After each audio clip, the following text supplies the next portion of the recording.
Le Conseil général s'est réuni ce lundi 25 novembre pour valider la nouvelle carte cantonale du département proposée par le ministère de l'Intérieur.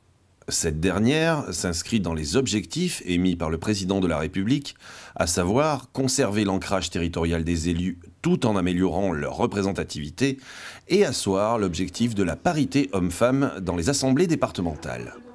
La seule chose qui changera au-delà des objectifs fixés, c'est le découpage administratif des cantons, prévient Henri Emmanuelli. Après la réforme qu'avait faite M. Sarkozy, il n'existait plus de cantons en droit. Et il n'existait plus non plus de conseillers généraux ou de conseillères générales. Donc il fallait que le gouvernement actuel rétablisse les cantons et il fallait qu'il recrée le concept et la réalité juridique de conseiller général. Elle est basée sur quoi, l'action départementale? Elle est basée sur les règlements, avec des champs d'application, c'est-à-dire les salles de sport, les routes, les collèges, les écoles, etc. Tout ça ne change pas.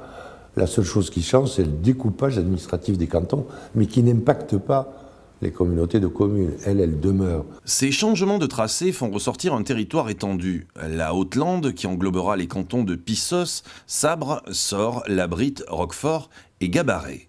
À noter qu'une motion prévoit dans ce redécoupage que si les élus du canton de Pissos le désirent, le Conseil général soutiendra une éventuelle modification du périmètre du canton de la Haute-Lande. Au-delà des limites géographiques, 3 exigences demeurent. Recréer le canton, tenir compte d'un rééquilibrage démographique et de la parité, réforme qui peut paraître un peu curieuse, mais qui répondait à tous ces impératifs. La validation définitive de cette motion se fera par le Conseil d'État qui, a priori, devrait entériner l'avis favorable délivré par l'Assemblée départementale ce lundi 25 novembre. Il aura jusqu'au 31 décembre pour se prononcer.